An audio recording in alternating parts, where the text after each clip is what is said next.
เห็นยามใดสุขใจหลายเดสร้างงามสร้างมีเสน่ห์แดนใดเดจะมาเปรียบปานภูผาป่าไม้สวนนาให้ห้วยน้ำลำธารใครได้มาคิดว่าเป็นฝันเหมือนดังสวรรค์ของคนเดินดินสาวลาวแดนใต้งามน้ำใจว่าจาอ่อนหวานคอยยิ้มเหมือนดอกไม้บานสำเนียงเสียงหวานเมื่อยามได้ยินหลานยามาลงใจมันคงรักษาแผ่นดินอยู่แดนใดใจยังเท่าเห็นขีดทอดบ่สิ้นดินแดนในฝันโอ้ลาวแดนใต้เห็นยามใดสุขใจหลายเดสร้างงามสร้างมีเสน่ห์แดนใดเดจะมาเปรียบปานภูผาป่าไม้สวนนาให้ห้วยน้ำลำธารใครได้มา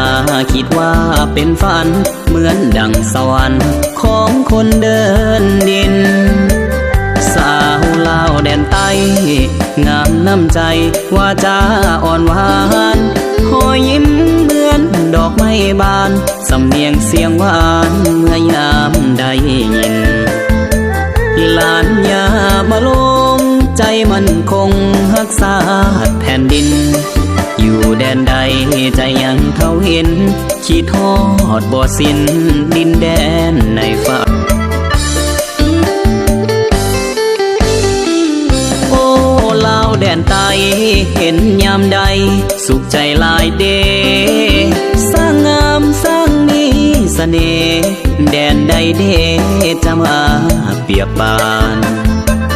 ภูผาป่าไม้สวนนาให้ห้วยน้ำลำธารใครได้มาคิดว่าเป็นฝันเหมือนดังสวรรค์ของคนเดินดิน